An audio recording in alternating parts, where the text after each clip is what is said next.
Hello, everybody. Welcome to the Political Vigilante. My name is Graham Elwood. Thank you so much for watching. Yes, we're making Gotham great again. So, Joe Biden, his poll numbers down after that debate, but he still wants to be president, and he's talking about he's always been billed as he's the foreign policy guy. When he was the VP, he did a great job with his foreign policy with Obama, and he's the guy. Come in, be that steady hand on their tiller with the foreign policy, right? Well, he got Iraq wrong 3 times. 3 times. This is an extensive article that was in the HuffPost, of all places. So, he's not the guy that we want in the White House. The ruling class would want him in there. The war machine would want him in there. But he's not what we need. Here's why. So this is quotes from all different sources saying he's not the right guy. Like Robert Gates, you remember him? He was Secretary of Defense under Bush, and Obama kept him to say, look, I'm bipartisan. I'm keeping him. More like, we're going to keep the war machine going. He's been wrong on nearly every major foreign policy and national security issue over the past 4 decades. Former Defense Secretary Robert Gates, who served with Biden in the Obama administration, wrote in his 2014 book. This is the same Gates who, when he had another book coming out in 2016, said that if Trump became president, he would emigrate to Canada. That is a direct quote, right? So let's go back a little bit. October 11, 2002, 21 Democrats in the Senate voted against a resolution permitting Bush to invade Iraq. Biden voted for it, along with 28 others. Hillary Clinton was one of them, right? Bernie voted against it. Bernie voted in favor of Afghanistan, let's be fair. I'm glad that Bernie is very open about not wanting to invade Iraq, but he's been glaringly silent about Venezuela, and I like Bernie. I'd like him to be president, but that is something that is a little disconcerting for me personally. But let's get back to our buddy Uncle Joe. He voted to invade Iraq along with 28 other Democrats, right? Biden in 2006 looked at a really difficult and complicated Iraqi situation and tried to apply an overly simplistic solution. Yeah, that tough-talking, Scranton train riding, right? Iraq is insanely complicated. There was a general that said, if we were to try to truly take over Iraq, we would need 500,000 troops because of the Shiites, the Sunnis, and the Kurds, right? It's divided. Some people have talked about breaking it into 3 different countries and all different. It's not an easy situation. And of course, we made it worse. Now, let's go back in history a little bit. So we backed the Shah of Iran in the 1950s when he took over Iran. He was a brutal dictator, and which gave rise to, Muslim extremists like the Ayatollah. The Ayatollah's family was tortured by the Shah of Iran. So he was like, okay. So when they took over, and of course President Carter gave safe haven to the Shah of Iran, that started a war between, it started a lot of destabilization in the region. And in the Iran-Iraq war in the early 80s, we backed Saddam Hussein. That's right. We backed Saddam Hussein. Of course we did.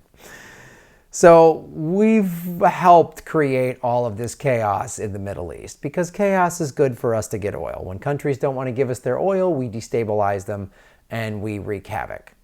Sanctions, wars, on down the line, which is what we did, right? We sanctioned Saddam Hussein in the 90s under the Clinton administration. Madeleine Albright said it was a bad thing that 500,000 Iraqi kids died as a result of the sanctions that Bill Clinton did, but she was like, you got to make the tough calls. Madeleine Albright said that. So here we are.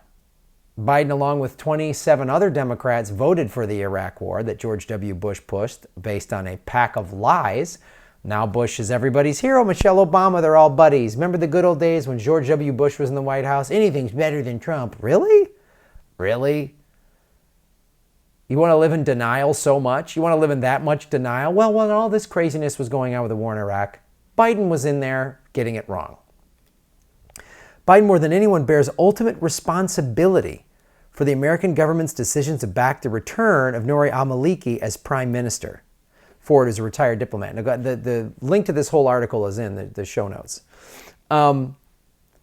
Because when that happened, and Biden was like, yeah, we need to get this guy in there.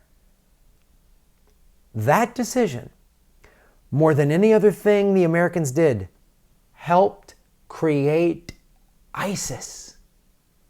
Yeah, ISIS. The big evil bad, they after we blew up Iraq and didn't handle it right at any turn, we let ISIS get created, which ended up being a little bit to our benefit because then we backed ISIS against Assad in Syria because Assad wouldn't let us bring a pipeline with the Saudis through his country. He wanted to give that pipeline to Russia and Iran. Gets a little complicated here. That's what Obama's done. I'm sorry, Biden. Well, might as well say Obama because Biden keeps trying to tie himself to Obama. Remember how great it was with Obama? You mean when he got into office and there was 2 wars, and when Obama and Biden left office, we were in 7? Trump didn't veer far from Obama's final plan for Iraq, keeping thousands of American soldiers there to support reconstruction after ISIS. Obama and Biden ran on the we're going to get us out of Iraq and Afghanistan. Bush got us in these wars. He can't get us out. We're still in Afghanistan and we're still in Iraq. If Biden is in the White House come 2021, the collateral damage of another poor decision could be tremendous.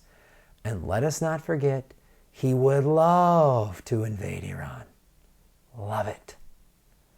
So if Trump doesn't already get into Iran before 2020, if it's Warren, if it's definitely Kamala or Biden, we will go to war. The Democratic, those corporate warmonger Democrats will get us into war. I'm a little leery about Bernie and Tulsi, to be quite honest with you. Bernie's very openly about no war with Iran. And so's Tulsi. So's Tulsi. But will the war machine just force them into more war if they get elected? I hope not. I trust them more than I do the others.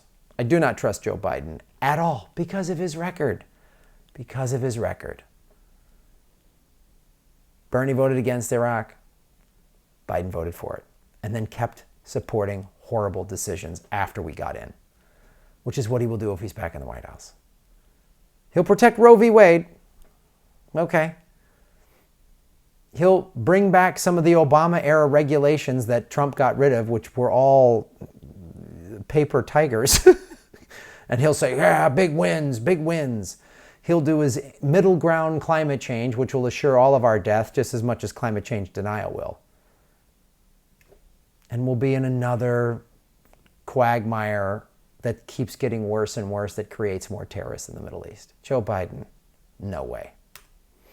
Thanks for watching the show, everybody. Great ways to support the show. Go to rokfin.com/Graham Elwood. It is a blockchain cryptocurrency platform that is competing with YouTube. I'm putting all my videos on there.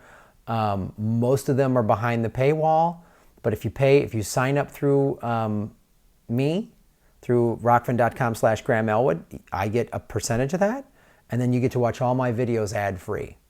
If you endorse my channel, I get some cryptocurrency from that. So it's a great way to support the show. Also, patreon.com/Graham Elwood. And subscribe and share these videos. If you're new to the channel, please subscribe and put them on your social media. And of course, Progressive Comedy Tour, Ron Placone and I are coming to Las Vegas July 27th. And we are going to Sioux Falls, South Dakota, September 5th. Madison, Wisconsin, September 6th. Minneapolis, Minnesota, September 7th. Get your tickets at GrahamElwood.com. Thanks for watching.